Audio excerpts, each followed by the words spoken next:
Pulp MX Network production.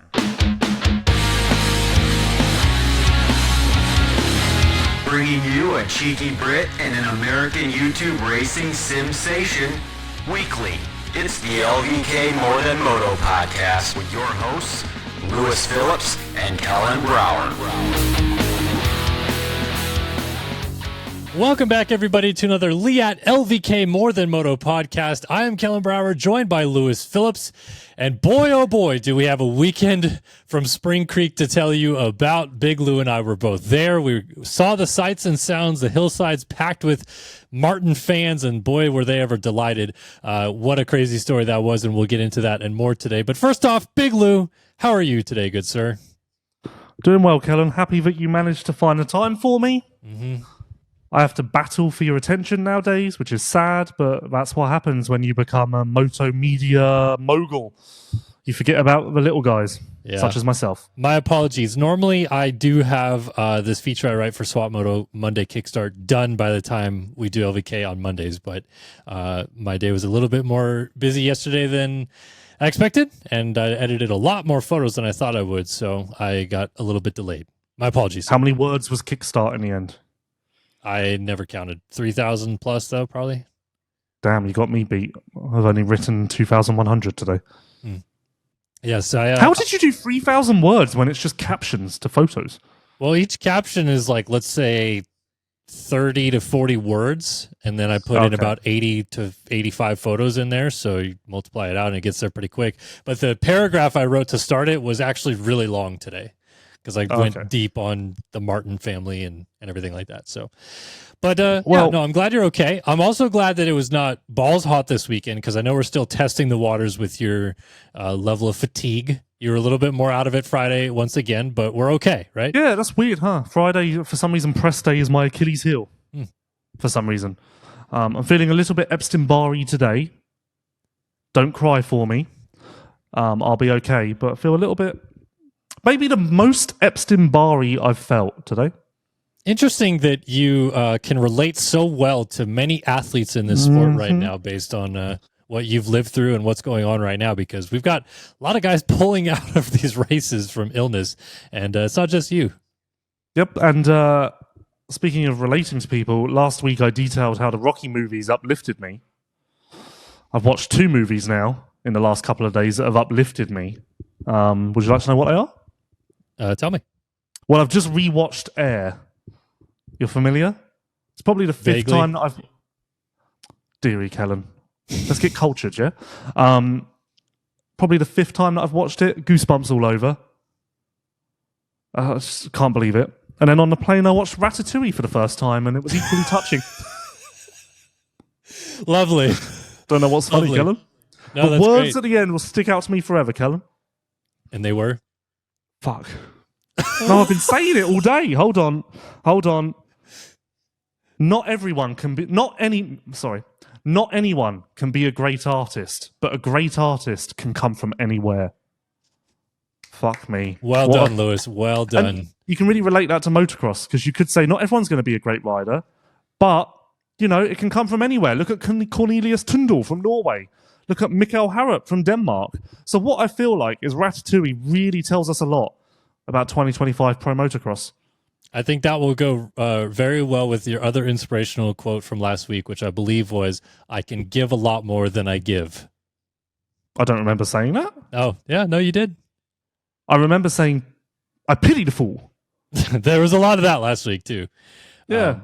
Okay. No, that's good stuff. Good to banter a little bit. But yeah, let's get into our show, shall we? Again, thanks to Leatt, Race Tech, Namura, Partzilla, everybody that backs the show and makes it all possible for us to come together and tell you guys about the world of motocross. And boy, oh boy, my first topic is the storyline of all storylines. It's maybe the story of the year, but Jeremy Martin says farewell to pro motocross by winning the second moto at his home race in the final race of his career.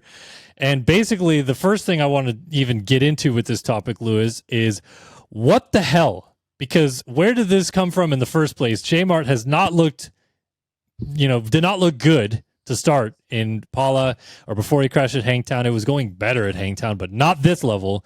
And he says he's only ridden 5 times before this race. I get it's his home race. I know that he knows the facility. But seriously? 3-1?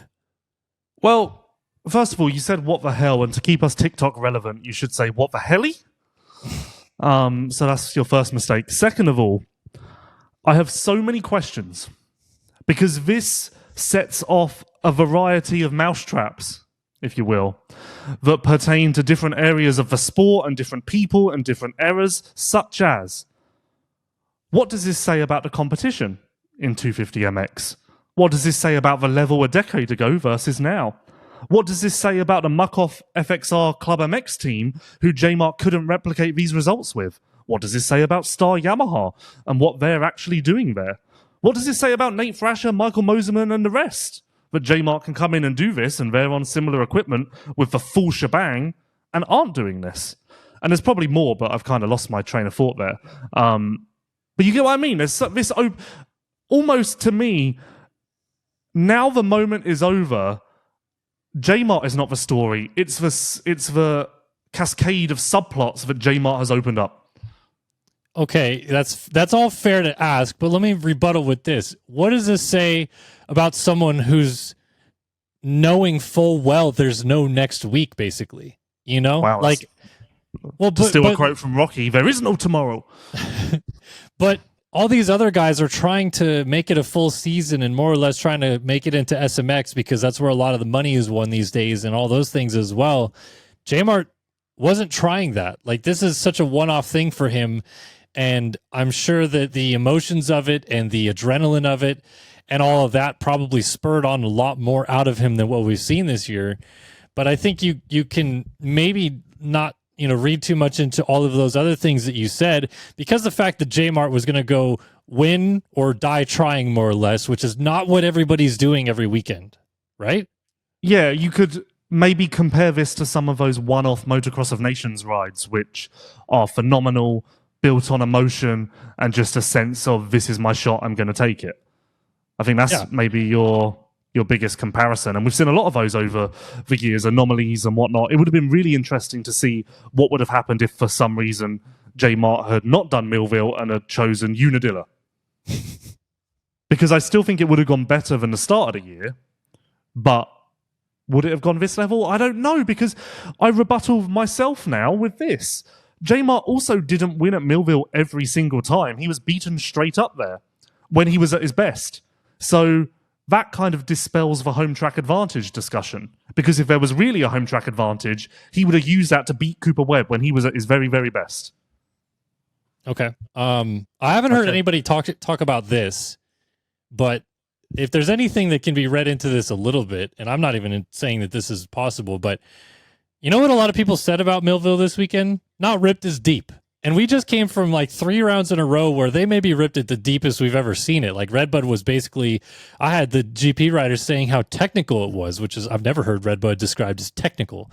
That's kind of weird, no? Right? That like the prep changed so much from week to week. And I'm not saying that everyone's setups were suddenly way off and J-Mart was comfortable, but that is one theory, or one, not theory, but like common ground that a lot of people gathered from Millville this weekend, is that it was maybe the most hard-packed Millville that they've ever seen.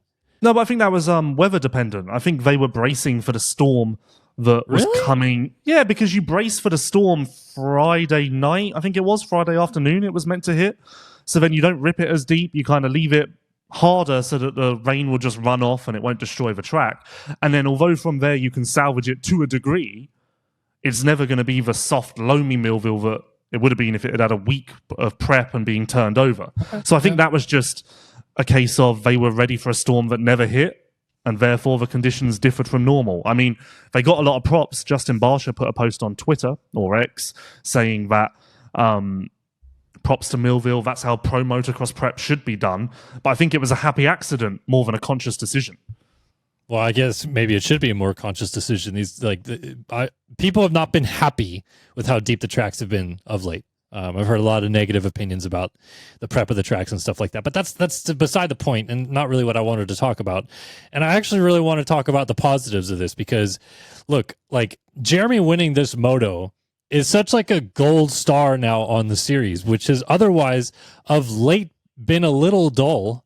We've seen more and more runaways going on, and I think that in general we all kind of needed this shot in the arm a little bit and something that could emotionally spur the fan base and the sport at large and stuff like that, because it's just a really cool story that we don't get every day, you know? And I think that that's awesome that it goes this way to end the story of Jeremy Martin and really kind of, you know, I guess bring full circle a career that probably should have had more, but in the end still gets something that's really cool out of it.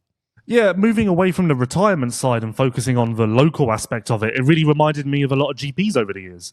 Obviously, America does lose that local flair when a rider is up front in their hometown, because although it's close to home, it's like, what does it really mean compared to being an hour closer versus 2 hours closer? But this was obviously a true home GP vibe. So it really reminded me a lot of that with the entire crowd behind one person. First one that comes to mind is Cole Nunn at Matchams in 2005, Billy McKenzie at the Isle of Wight in 2005. I don't know why those stand out, but there's lots of instances of riders winning home GPs. So it gave me a bit of that, which I do think American motocross lacks, the local passion. So I liked that. And retirement-wise, there aren't really stories that exist like this. There are plenty of instances of riders coming back for one last hurrah, but it's never a true hurrah in the positive sense. Most of the times it's a fairly subdued affair and one where it's like 2 motos in the book. Nice to end my career with a solid day. On the Vital MX post-race show, the best comparison I could come up with was Ben Townley at the 2015 Motocross of Nations, because he was semi-retired, I want to say. I don't know if it was officially retired, but he came back. It was kind of not a planned comeback. It was just one more go-round, and he, I believe, finished second in a moto and challenged Federer for the win. Most times, I mean, I can't come up with another example where a rider has come back and won or been close to winning. Yeah, the only thing that I can even kind of think of, but it really wasn't a comeback because he was still kind of full-time at this point, was John Dowd getting on the podium in 05 at Southwick. But he was like intermittently on his way out the door a little bit, and then he raced Southwick plenty of times after that too. Yeah. So it's not the same, but just kind of that. Do you like the Ben Townley comparison? No, I do. But the only thing I don't really feel the same thing about the Townley thing is it wasn't a home race, you know? Yeah, but I don't think, I mean, if you're going to try and tick all the boxes, you never will. But that's what I mean. Like the fact that all those boxes got ticked this weekend is unreal. Because like you said, it never happens that we have these comeback stories. It doesn't ever happen in front of a hometown crowd or home race crowd. Like, you know, I think a lot of people would have expected there's like a chance that Antonio Cairoli coming back and racing like in Italy after his career could go this way. But I don't think many people would have thought that Jeremy Martin in his current situation would have done that. And even J Mart himself said before the race, after the race, I would have been happy with top 10s here. Never would have thought this would happen. Like, this is just the most unbelievable thing to happen for a race victory in a long time, I feel like. Oh, yeah, his last top 10, his last top 15 overall was round 9 of 2021. Oh, my gosh. He's been through the ringer. But yeah, like, although you could say, oh, he raced at the start of the season, so it's not like he really came off the couch.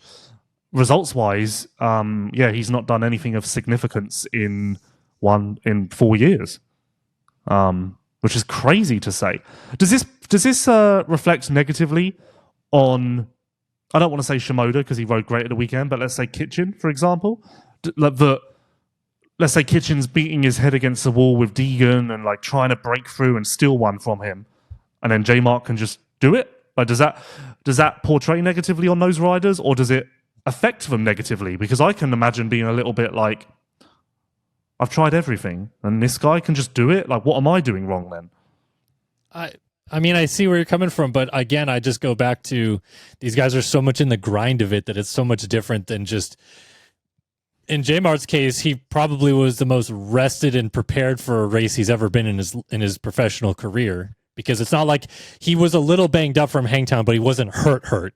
So he took some time off and then got healthy and then rode a little bit. So maybe he wasn't like physically prepared, but he was probably the most like, I'm just good that he's maybe ever been. And and then all these guys again have to go racing at Washougal next week, and J Mart knew that he didn't have to. So I think that you kind of factor all those things together, and it creates this weird perfect storm of no expectations, but also nothing after this, so nothing I need to plan for. I just need to go give my best for 230s, and that's the end of the day, which none of these guys ever really get to do. Yeah, I think likewise, though, you could say that would affect certain riders negatively. Like, I could see J Mart thinking to himself, there's nothing after today, so I don't want to push. And finding it hard to turn that switch off because you're so conscious of the fact that I don't want to die trying when it's one last race that means absolutely nothing in the grand scheme of things, you know? So I think that just depends on personality, though, and how you react to certain things. Yeah, well, I mean, J Mart, personality-wise, has always been insane with the mental game of things. And, you know, I think what this really is a testament to for Jeremy specifically is, again, if you want to say coming off the couch, only ridden 5 times, not race ready, etc., the dude is one of the most physically in shape guys of all time. And I've heard a lot of people in the last few weeks say how insane he is at prepping and that physicality that he's always had.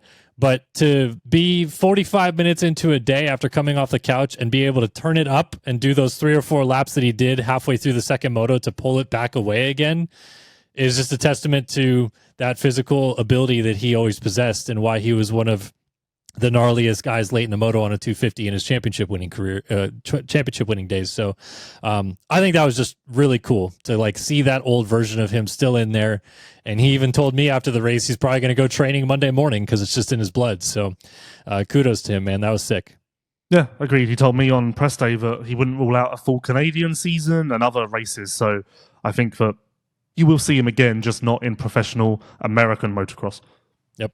Very cool indeed. And what also was very cool is the Leatt boys all running these cool yellow kits this weekend on Suzukis. I love a full yellow on a Suzuki kit. I don't know if you do. Maybe it's not one of your things, but I love when like the colors coordinate.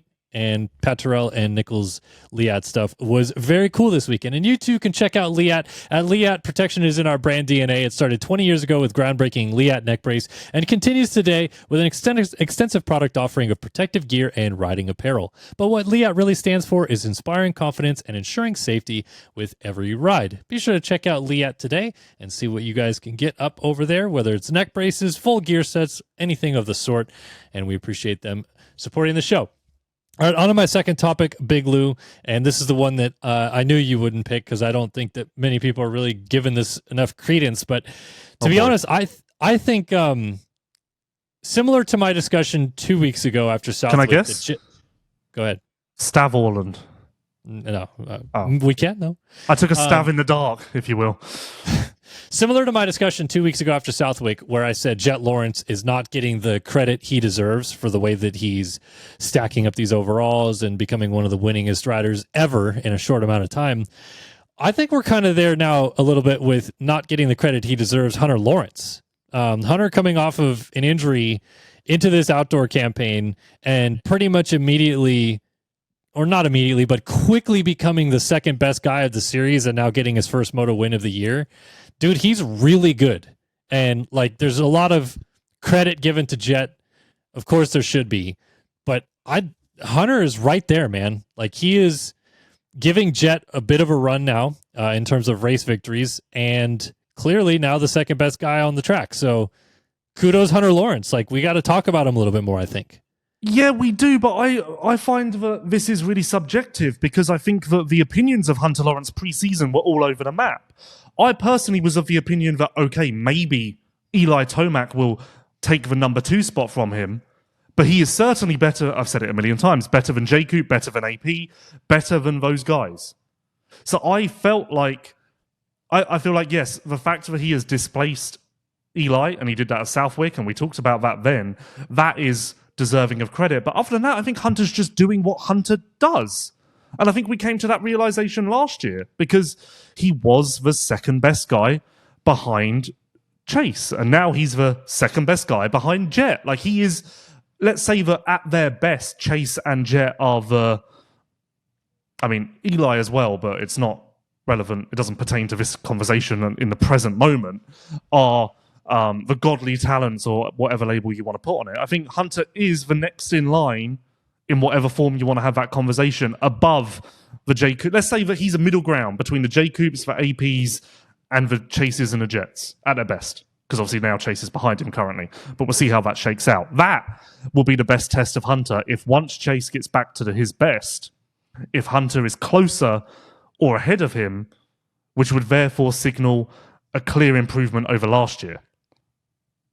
And that's all fair, and I agree with like that sentiment.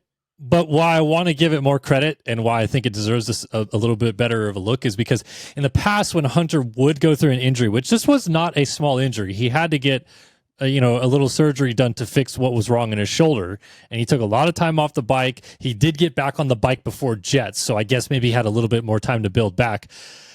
But Hunter's history of getting injured and then getting back in the flow of things is not very good. Like, he's had a lot of times where he would get hurt and then come back and just not be the same level that he was before he got hurt and have to build back to that base. I mean, that's happened probably 6 or 7 times over his career. So the fact that we're, now 7 rounds in, but I feel like this was, even going back a few weeks ago, that he was already to that level again, I think deserves a lot more credit on his side, that he's now found that balance of being able to overcome an injury and get back to his old form quicker than he used to be. Yeah, funny, you do forget, that when Hunter first came to America, it was a disaster with injuries, and he could not get going for years, it felt like. From memory, I feel like we were at a point with Hunter where we were like, if he doesn't do something soon or stay healthy soon, he has to go back to GPs. Like, that was kind of where the narrative was heading. And now he's just known as Mr. Consistent, and when he does have an injury like he did in Supercross, it's kind of a shock. It really stood out to me when I was looking earlier and realized that Millville was his 4th second overall in a row. Stretching back to High Point, of course. And I know he's been that good, but just the fact that the run has gone on for that long now, I was like, oh, wow.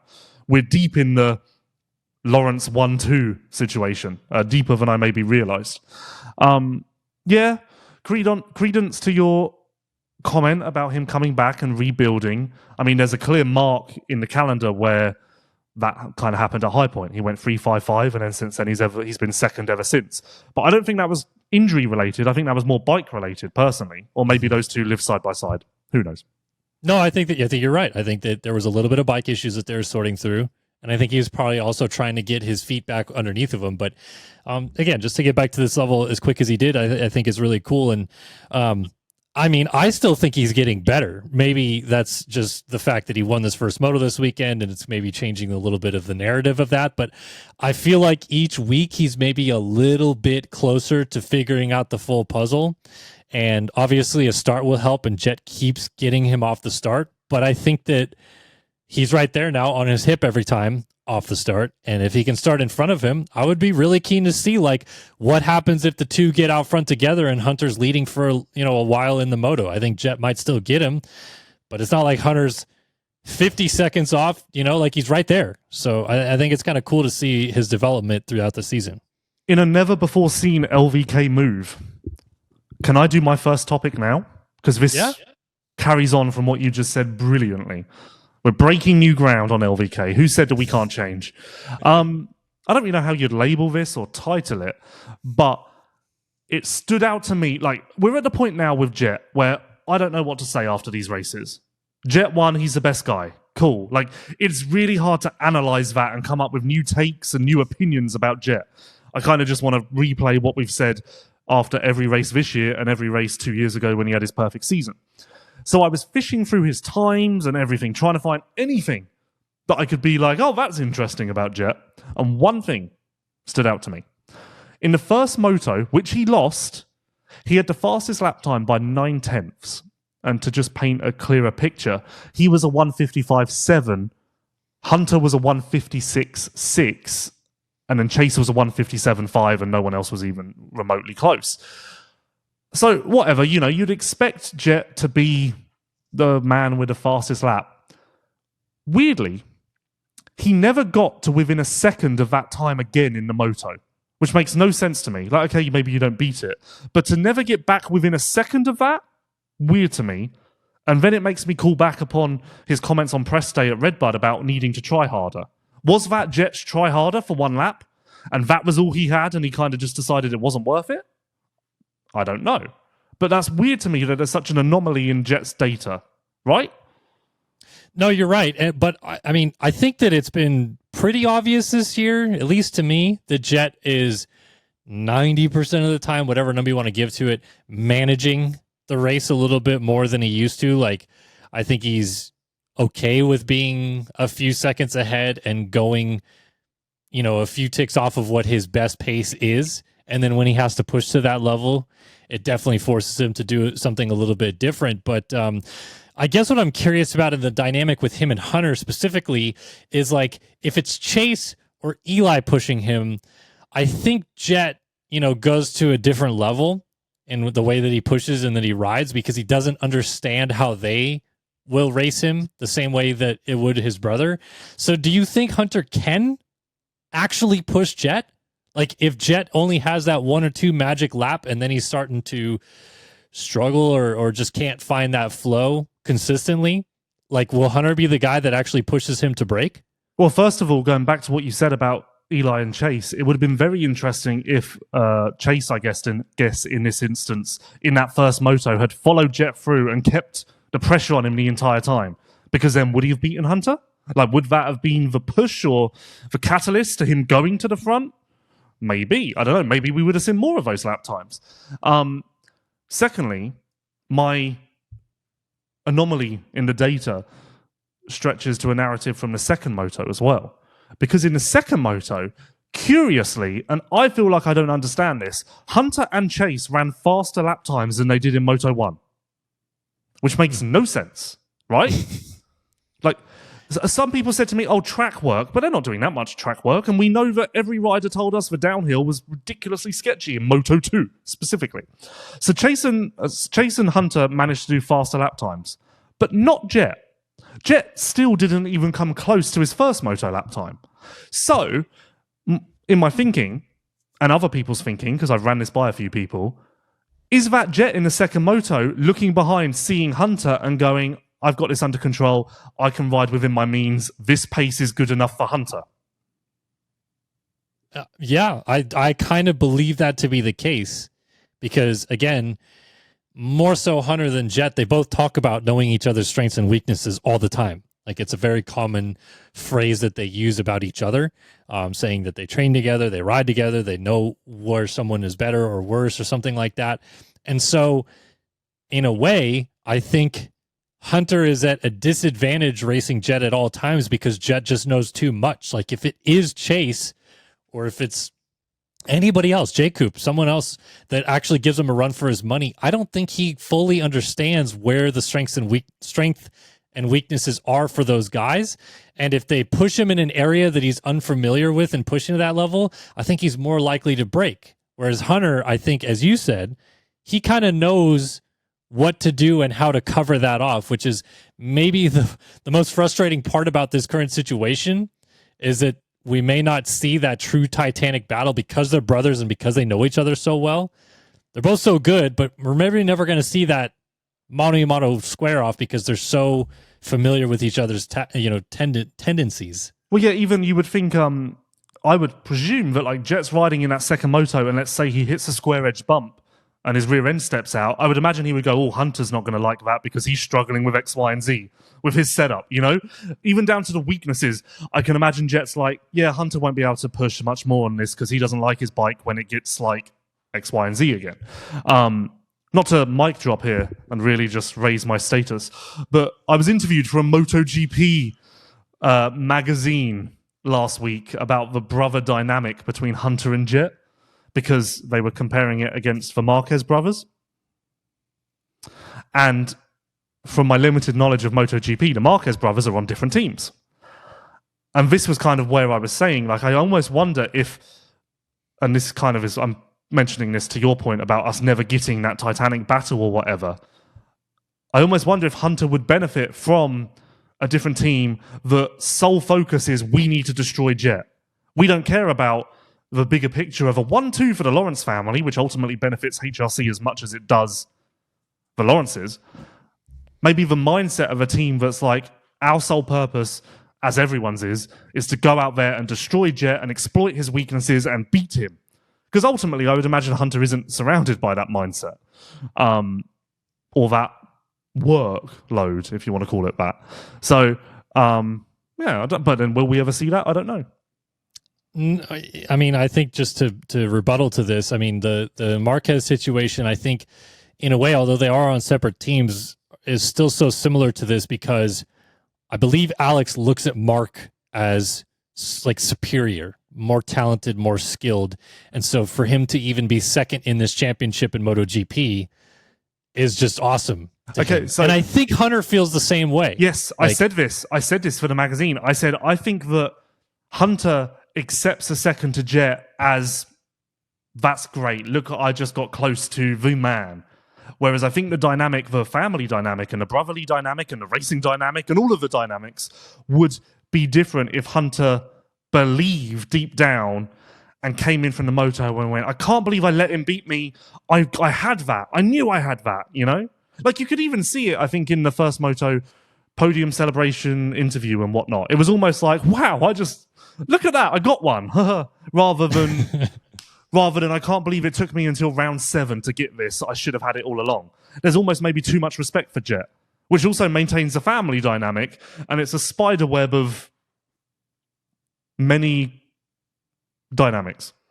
Well, maybe this is getting too deep into it, but like you knew Hunter obviously before he came here. He was racing MX2 until 2019, right? No, till the end of 2018. 2018, correct.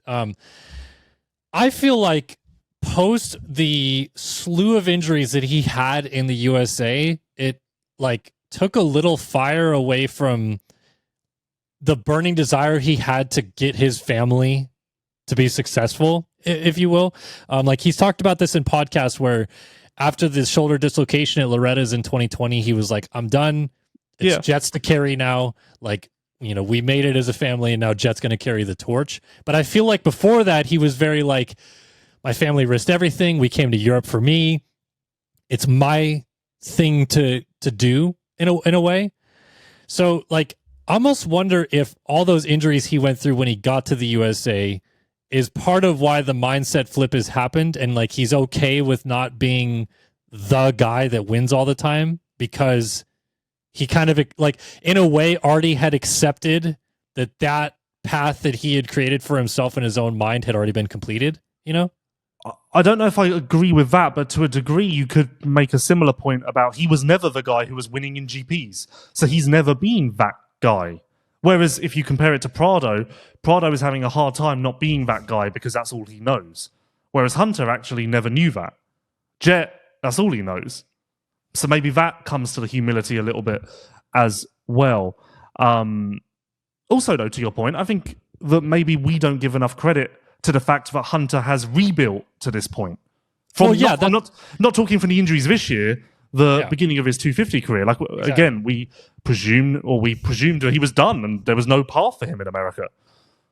And that's, I wanted to clarify that I'm not disrespecting him and his fire or drive to get to this point in the first place. That's not what my intention of the comment was. It was simply that he had not the weight, because it's not a fair sentiment to say that, because his dad has been very clear about, like, we did this because it was the right thing to do for the family to move to Europe.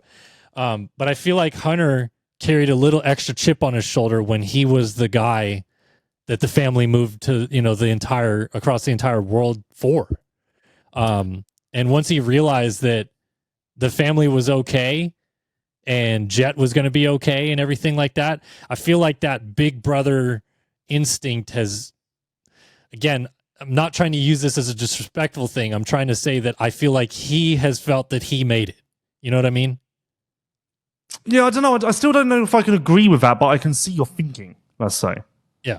I mean, I don't think I can agree with that because I feel like I would need to hear him say it to. Oh, well, yeah, but I'm just trying to theorize where he's at because, again, there's other brother dynamics. I mean, like even the Martin brothers didn't like each other at one point, to go back to them. And there's plenty of other situations where this has been a case over the years in moto or other forms of motorsports where the brothers eventually face turmoil together. And we've never seen that with the Lawrence brothers. And they've been very clear that that's not part of their nature. Dazzy's been clear that that's not how he raised the boys and stuff like that. So it could just be that they never will face adversity, but they're both on top of the 450 world right now. And one is getting the other every weekend. Yeah, and but I think fundamentally, eat away at him. You know, you have to like look into why mentally that's okay. Yeah, and I think fundamentally the reason there's no tension is because deep down Hunter looks at Jett and goes, "Jett's amazing. Right. Realistically, I can't beat that." And I think that's, if there was a little more, and maybe that's coming now as Hunter seems to be inching closer and becoming the number 2 guy behind Jett. Maybe that changes things. But I think that if there was a little more of a comparison between the two and they were swapping moto wins more. Let's say they went 1-2, 1-2, 1-2, 1-2. Wait, sorry. Let's say they swapped moto wins at the first 4 rounds and then Jett went on a run. Then I think you see more frustration from Hunter because it's like, well, I just was beating him and now I've lost that. I want that back. But exactly, yeah. There's not an example of I want that back because Jett's always had it. Well, I mean, like even so last year, Hunter was the championship leader going into the SMX finale. And again, he has said this on a podcast since, I believe on Gypsy. Yeah. Oh, the finale. Sorry, I thought you meant the. I thought you meant the top seed. No, because he won the second playoff race and has the red play the finale. Because sometimes they call the playoffs for finals, and then you said finale, and I'm very confused. Well, whatever. The last race, the Vegas race, he had the red plate going into. And Hunter said that after the motos were done and Hunter finished second in the race and Jett wins the championship and stuff like that, that I guess Jett in the the trailer afterwards like looked up after it was all said and done and said like, man, I'm really sorry. Like, I wish you could have won that too or something like that. And Hunter on, I believe it was Gypsy, said like, no, like don't feel that way. Like, you beat me. Like, that's the way it should be. Like, you won, you deserve the accolades and stuff like that. So like, I think that they have like this very unusual mutual respect for each other that, I mean, like, there's been times I don't get along with my brother, for example, and I'm sure you feel the way about your siblings, and they're at the pinnacle, and somehow they still find a way to get along. Like, maybe what we should just be praising is that they can do that and still go back to the dinner table after this is all said and done and not be at each other's throats. Yeah, no, like, I never raced against my brother, but my brother had better results than me, and I was jealous of that. Of course. Yeah. I think that's just natural human reaction. Do you think if the roles were reversed, though, and Hunter suddenly went on this string of wins and he had the championship lead and Jett was the one that had to figure it out, that Jett would be as contrite about it? Well, how far back are you reversing the roles? To the beginning of this year or to the beginning of time? No, I'm saying like you take the situation right now. Hunter's the one that's winning every overall, winning the second motos over his brother, and Jett's the one that's got to figure it out. You think Jett's the same mindset?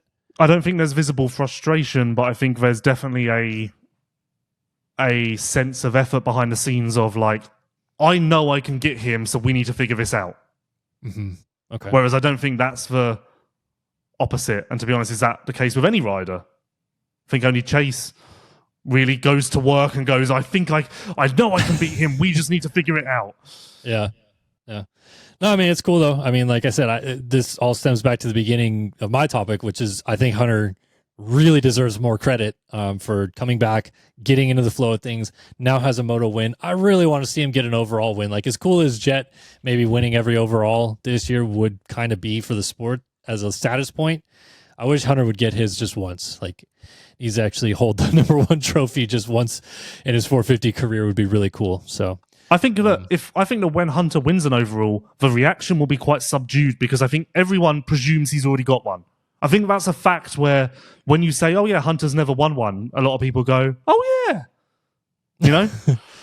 But do you think Hunter feels that way? Oh no, of course not. Yeah, that's what I'm saying. I think it'll be a huge one for him when he gets it done. Yeah, so. For him, I was more talking for the sport at large. Yeah, I don't think everyone will react like, oh my God, that's Hunter's first win. I think people will need reminding. Yeah. All right. How about the folks at Racetech? For 40 years, Racetech has been supplying the motorcycle industry with high-quality suspension components made right here in the USA. For modern to vintage, Racetech is your go-to source for suspension performance. And speaking of Minnesota locals, I saw our guy Checkers was there this weekend. I did not get a chance to say hello to him, but it was cool to see that he made it out. It's his, Kellen, basically home race now. So, did you say hi? I met Checkers for the first time. Well done, Big Lou. Well done. I'm just I'm a social butterfly nowadays. You also went over to PRMX. I also went over to the LVK PRMX, flag. but we'll save that for when you do the Partzilla read. Okay. And in the interest of talking about people who live in Minnesota and start with the letter C, I want to thank Chris from Spring Creek for picking me up from the parking and driving me to the press tent in his golf cart so I didn't have to walk. Well done, Chris from Spring Creek. I Chris really from appreciate that. All the Minnesota folks are very, very helpful for us. But you too should check out racetech.com. Get your suspension dialed in and make it down Mount Martin without having to worry too much about it, because I think I would be puckering if I had to go even half the speed those guys were going down it. But Racetech suspension will probably get you there and maybe even faster than they were. All right. Can I get into my third topic, or would you like to make your part of the show continue? No. Oh, no, we threw out the script. You're back to you. All right, back to me. Bigger panic button. Veto. No, I'm joking. Eli Tomac, Jorge Prado, Aaron Plessinger. Oh, you remove Plessinger. You can't do Plessinger in that. Come on. But he's obviously got Epstein-Barr or something. I would bet $1 million that he's not going to race Washougal. That Plessinger was fast before he pulled out. Qualifying time great. Was second, I think, early on. You can't include Plessinger in the other two. Dude, these guys are freaking out about these health things. Like, everybody I talk to that is going through this is not really thrilled about the situation. Who? What do you mean? Like fans or riders? Riders themselves. Yeah, but that's completely. You can't. Okay, fine. Let's throw Plessinger out. Tomac or Prado. Well, I did like 30 minutes of me just shouting about this on the Vital show, so I don't really want to do it again. But to summarize, the sky is fucking falling for both of them. Yeah. I got heat for this, so I want to make it very clear. I think that right here, right now, on the Monday after Millville, Eli is more of a story and a panic, but simply because it's so new. I think that with Prado, we've kind of gotten to a point where our expectations are in the dirt. So although it was an absolutely terrible first moto, and maybe the most shocking thing that I've ever seen in motocross, it's lost some of the shock appeal to me, because at this point you could tell me that Prado's not qualified, gone back to MXGP, and whatever, and I'd kind of go, well, it wasn't going well. Whereas Eli, this is so new, so raw that I'm a little more like, what the hell?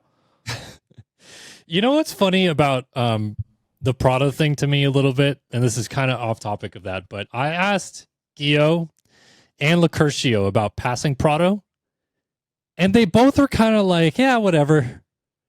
I'm like, dude, you're passing the reigning MXGP world champion, and I think his stock has fallen so low. Like, Lacurcio was straight up like, dude, battling Cairoli was way cooler. Yeah, but that's because of the legend status. I get it, but also, like, dude, this is a reigning world champion, and you're going around him. Well, it's certainly fair to say that Prado's putting the reigning world champion, because his mood is very stormy and subdued, like a rainy day. I think this is a perfect example of how recency biased the sport is, because right now no one even cares that Prado is the reigning world champion. I think it's quite a good example of how quickly one can lose their shine. And to make a comparison that everyone can agree with, in Toy Story 2, when Woody was put on the shelf with a torn shoulder, the other toys gasped because of not Woody. Woody can't be put on the shelf. He's a prominent figure in the room. But then everyone moved on with their lives. So at Fox and Hangtown and Thunder Valley, we were shocked, and as I recall Bo Peep saying, not Woody, and we were saying not Jorge, but now he's on that shelf with his torn shoulder, and we've just come to accept that Prado's been shelved along with Wheezy. Your Disney references are all time. It's incredible. They're Pixar references, Kellen. It's a difference. It's a Disney production. No, I like to be exclusive to Pixar references. Okay. Please don't shame me like that. But that's a perfect example. I honestly think that's a perfect example. Yeah. All right. So let's talk about. You have literally no idea what to do with this, do you?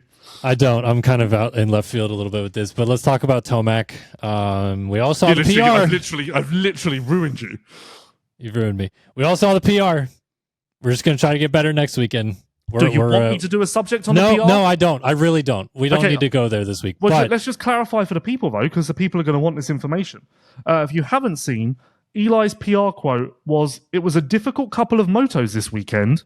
We'll get back to work and try to be stronger next weekend." That's 21 words, and 2 of them are weekend. Two of them that's 21 words. 2 of them are weekend. 1 of them is it. 1 of them was a. Ultimately, the only 2 words that matter are difficult and stronger. Did you listen to the race review podcast? The Racer X one? Yeah. Yeah.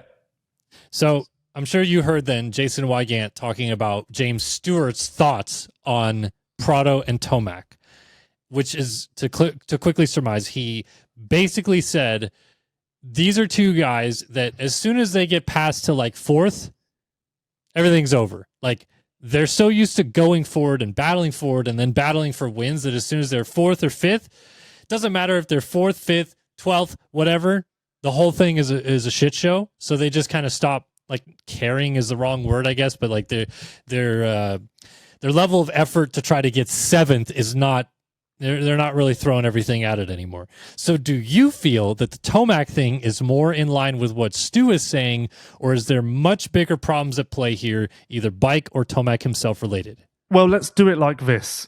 Before I get to the Stu thing, we know that, or do we know? I think we know that Tomac was at the Star facility the week between Redbud and Millville. I would presume that wasn't a scheduled visit, because that seems quite random to have that as just in the calendar all year. Well, so J-Mart made it sound like Tomac came there because of J-Mart testing there.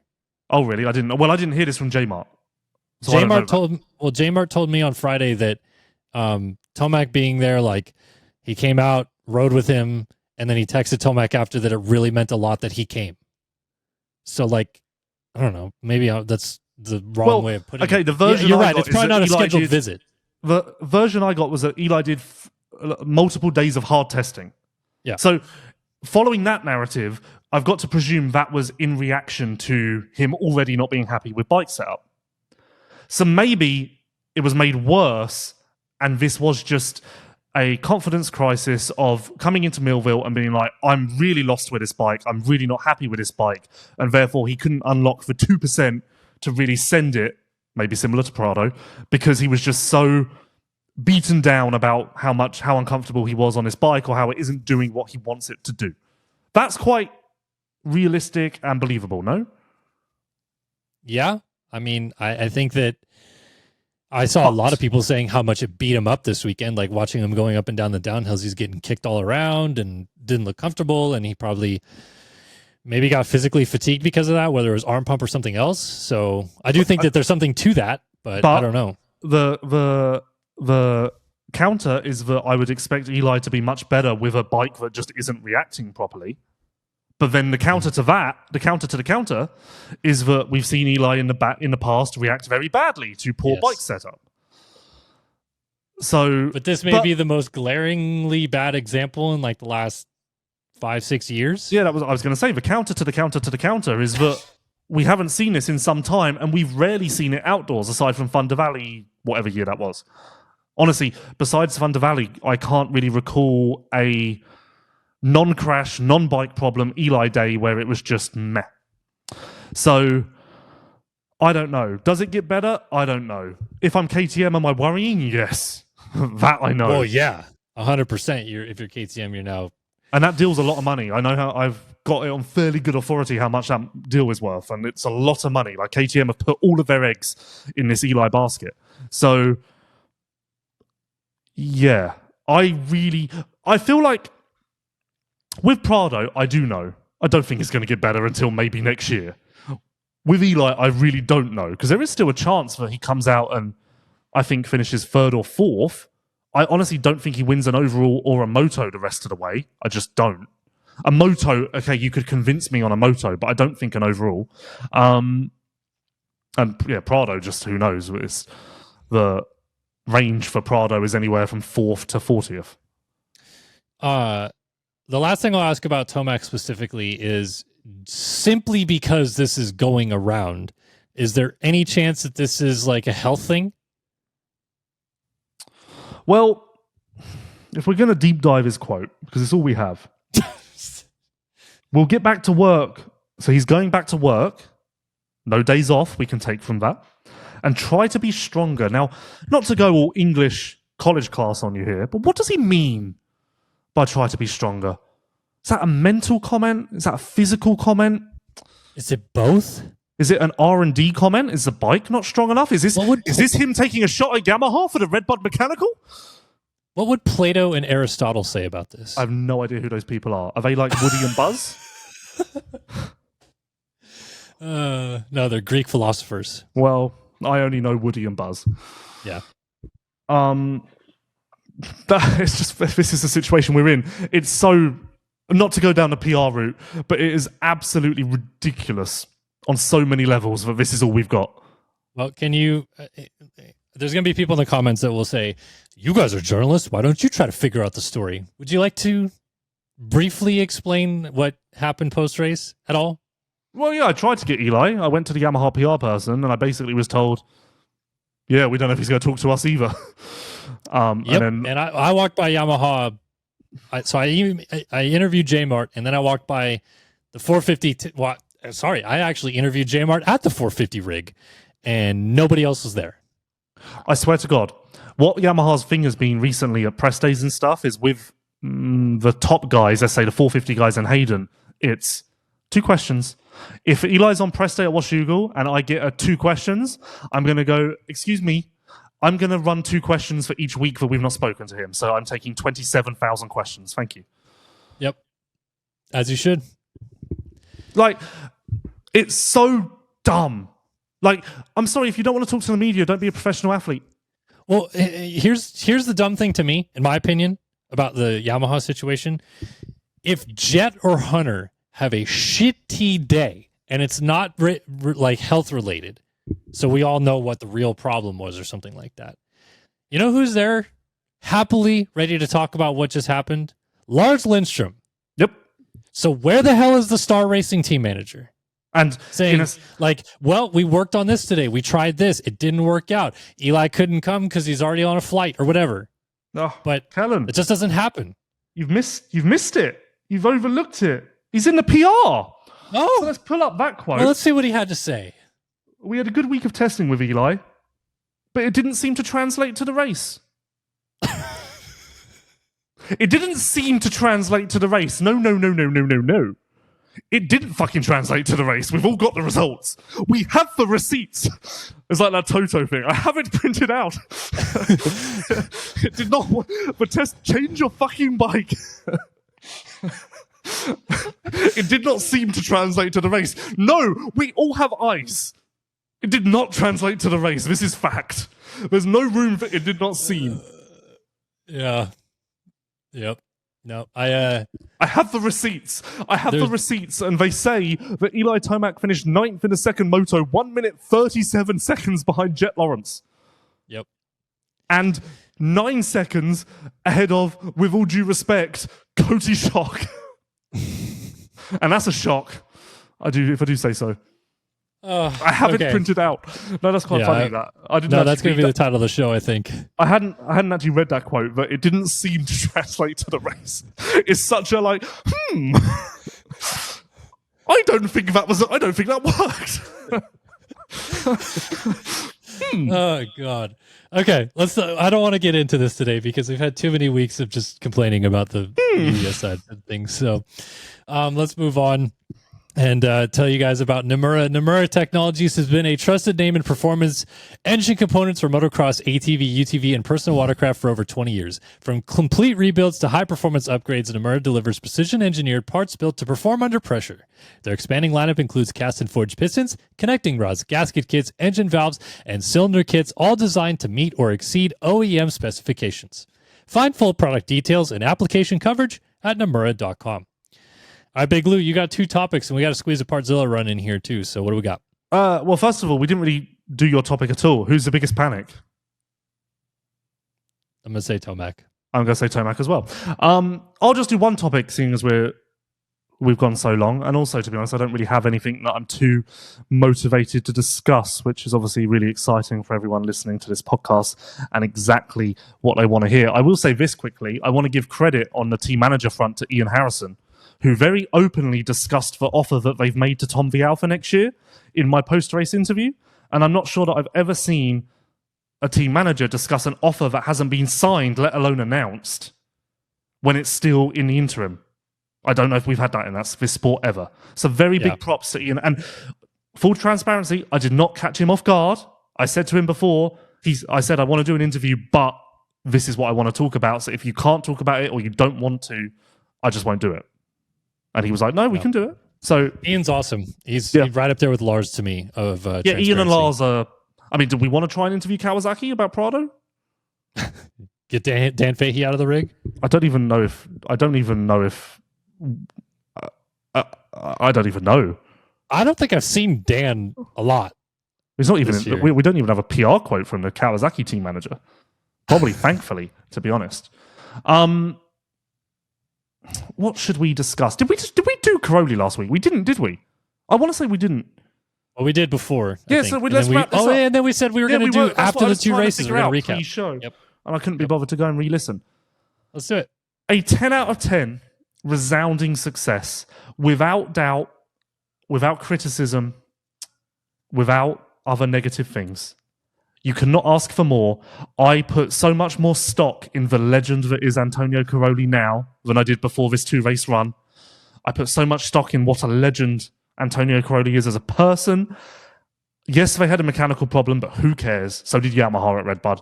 Everyone has had mechanical problems at one point or another in the last 12 months. I do not think this could have gone better from a performance, competitive, etc., point of view. Gold stars all round. Bravo. I'll knock it down from 10 out of 10 to 9.8 out of 10 because I think Cairoli wishes he had a little bit more skin on his butt still. So it's awesome, but maybe we don't crash and have the bike land on top of us would be great. I don't know if everyone knows this, but the main gremlin with the Ducati Desmo 450 is the rear end. In GPs, that's the one thing that they're really struggling to figure out and haven't been able to nail.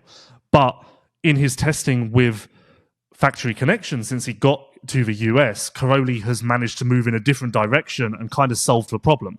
And now this will trickle over to Sewer and whatnot. So a rear end problem with the Ducati has been somewhat solved at the untimely moment that Cairoli has picked up a rear end problem of his own. Well done. Golf claps to Big Lou right here. You should have written the PR for Ducati this past weekend. To be clear, none of that was a joke. The whole thing about the bike was 100% true. That was not a joke. I know that's not a joke, but to tie it into Cairoli having to get probably skin grafts on his butt is hilarious. I'm glad that I managed to fit that in because I wrote my article today and that's in there, and I was really concerned that not enough people would read it to get the joke. So I'm glad to bring it to a podcast platform. So why you? So wait, you knocked it down for a joking reason. So you do agree? Yeah, no, I mean seriously, I'm right there with you. Performance-wise, it was incredible. Not only how well that bike worked in 2 different conditions, basically, because the track at Redbud ended up being a lot different than the track at Millville, and it worked really well at both. And then on top of that, Tony, as they call him here in the U.S. on the result sheet, to be 9th in the first moto at Redbud, 10th in the second moto here. Dude, he outkicked his coverage, in my opinion.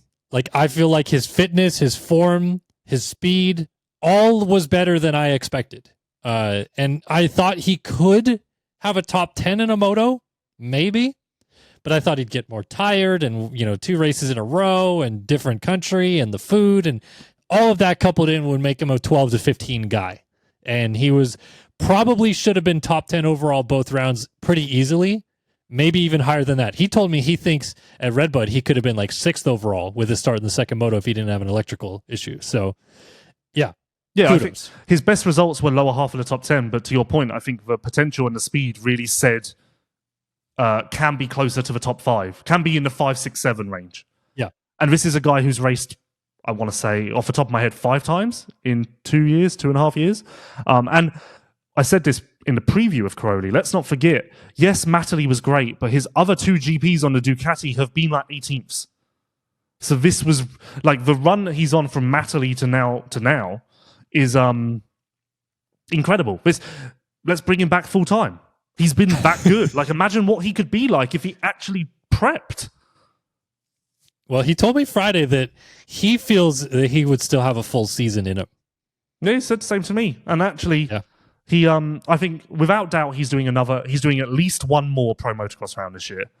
Yeah. There's a high chance that he does Unadilla, Ironman, and Budds Creek. That would depend. He mentioned Budds Creek specifically to me already, but yeah, I wouldn't be shocked if he does the last 3. He would do the last 3, I think, if he ends up on a Motocross of Nations team, which is really... I would bet he doesn't, just because I think Bonacorsi and now Ferrato are doing well enough where the Federation has to give them the shot because they're the next generation. And Cairoli even said to me that he knows the Italian Federation puts stock in the youngsters, more so giving Cairoli one more shot. He mentioned to me the possibility of doing SMX. Which is insane. I mean, it's cool, but that's insane. If he does SMX, I'm watching it with one eye closed at first. Like, I'm going to be so nervous for him because we don't want Cairoli to get hurt. We want him to have a nice time. But I mean, I guess he can do SMX, and if he doesn't qualify, he doesn't qualify. Like, I don't think he's going to care, you know? Do you think, so these past 2 weekends, and like, this is just, no one ever cares about this stuff, but they let him go out in opening ceremonies the last 2 weekends. Do you think if he does end up racing SMX, even if it's the LCQ, they still put him in opening ceremonies? Yeah, 100%. That's kind of funny to me because he legitimately might not make the motos then. Yeah, because the LCQs are before opening ceremonies, aren't they? Yeah. Maybe not then. I don't know. I think it would probably depend on Ducati's influence within the organization. Yeah, no. So I think we do. He said he's definitely not doing a GP again this year. So yeah, I think we see him certainly once more. I would bet 2 or 3 times more. Did you ever get to the bottom of why that Joaquin Forbetta guy is here? Like, what? No, I think he's just man all friend. this is? No, he's just man friend. He does. I think he does work with the Bedini team as well. No, he does. But that's what I'm saying. Like, it seems like there's more like Ducati involvement with him more so than Manfred. Well, Bedini is going to be the MX2 team. I know that. So, but so there you go.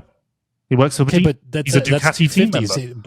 That's a 250 team. They're developing a 450 here. Yeah, he's also Italian and Cairoli's friend. Okay, so it's more Manfred than I think so. Okay, you're really on the beat of this story, and I don't think it's much.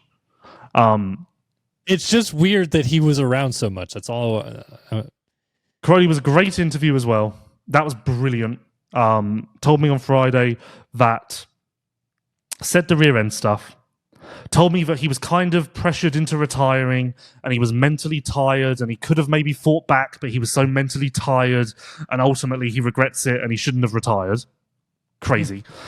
Told me that 2018 was the best he's ever ridden and felt on a bike and Jeffrey was just better than him and there was nothing he could do because that was the best he ever rode, which, similar to the J-Mart discussion, that really pulls a thread on the early 2010s of MXGP and how high the level was. But that's cool because I remember interviewing him at the time and he was telling me that he wasn't training and he didn't really care. So to get this version, I was like, oh, okay, we're being truthful. And then he said he wants to do SMX, which I think he can qualify for the LCQ. I mean, most years they're fishing around for people, so he could probably not race again and qualify for the LCQ. Hold on. He is 36th already. He needs to do like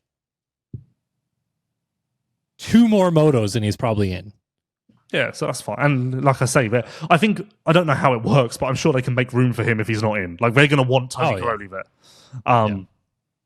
They'll probably let him start on gate 23 in the mains. If Cairoli makes it to SMX, that could really be a catalyst for MXGP, because if he makes it, qualifies, and does reasonably okay, that will open some eyes to like, oh, that's possible. Without whoops, we're good. Mm-hmm. So yeah, very interesting. But I agree with you all around. Well done, Ducati. Very, very good.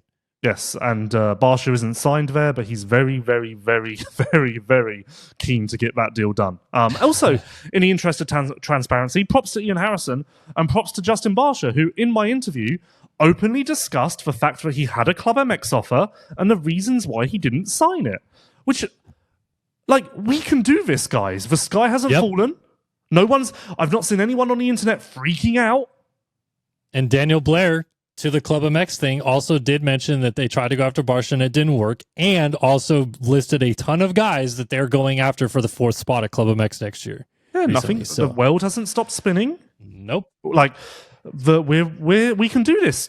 Team motocross. We can be honest. We can be transparent, and we can be a real sport. We can talk openly, maybe more openly than real sports, because ultimately we're not that. But then also on the other side of the things, it seems that Eli's testing may have not translated to the race.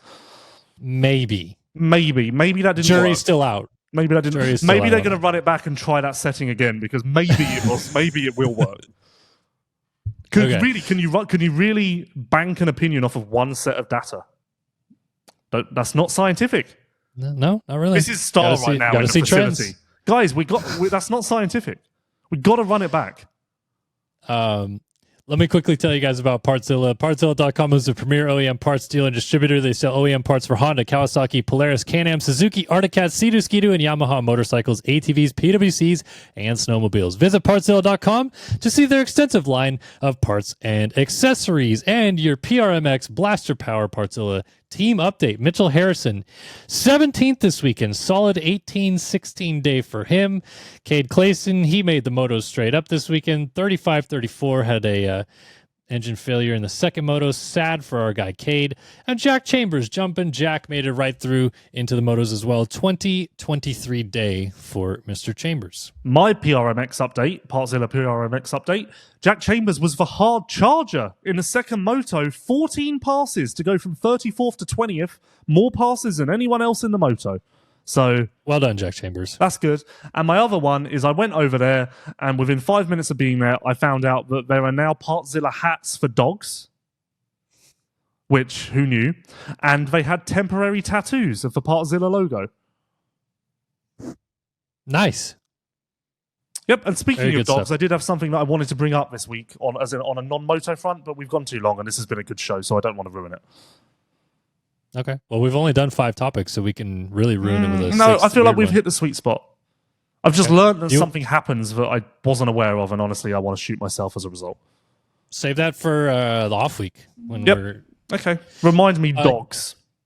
Can I throw one more I hate dogs topic? before the YouTube comments go crazy. It's nothing like that. Just I've observed that we're doing things with dogs now that I didn't realize was normal. And to be honest with you, quite frankly, it's fucking not.